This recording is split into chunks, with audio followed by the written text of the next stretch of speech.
Today's 2 minutes of science is about tin toy repair. In this particular case, it's a simple lumberjack sign on a log toy. I get these toys at big discounts because they're broken, and I can usually repair them fairly simply.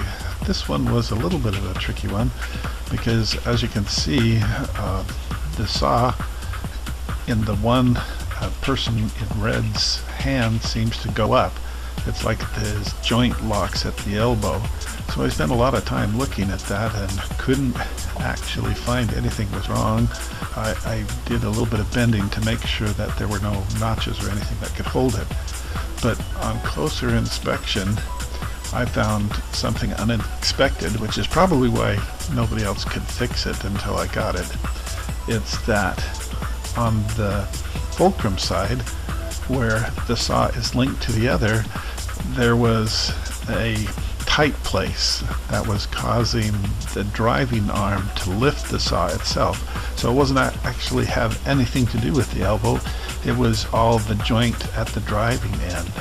So by looking at it carefully, I was able to do a little bit of filing to make sure there were no sharp edges that could grip the circular hole in the saw and thereby cause it to rise.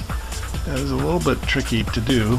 You can take all the pieces apart, but in order to get metal on metal so that they behave smoothly without bearings or anything else like that, I just had to do a little bit of trial and error in order to work on that particular tab in the saw.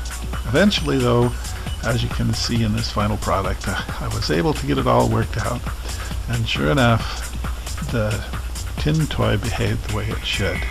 So it all goes to show that you need to pay attention to details in order to get these things right.